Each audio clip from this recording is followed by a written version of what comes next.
There is an overwhelming trend that is hard to ignore, and that's the use of more 3D objects in design.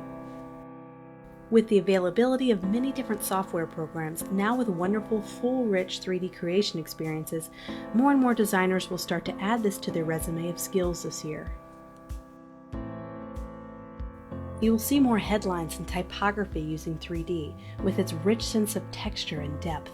It will have realistic shadows and highlights that will make the viewer almost want to reach out and touch it.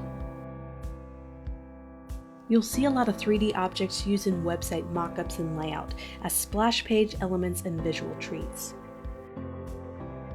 These 3D objects don't have to be fully rendered 3D objects, as the same effect can be achieved by using clever shadow and layering tricks in Adobe Illustrator and Photoshop. 3D objects can not only add depth and realism, but they can add a sense of action and motion that may not otherwise be achieved in some other mediums. As a designer, you can utilize 3D effects by having them as thoughtful background elements in an otherwise empty design, adding a unique quality to a brand asset.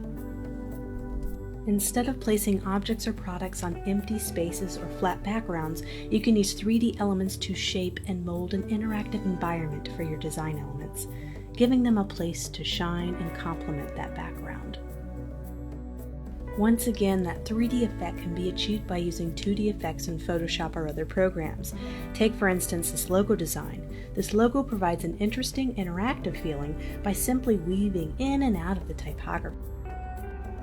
In web design, using 3D molded elements can balance well with otherwise flat typography.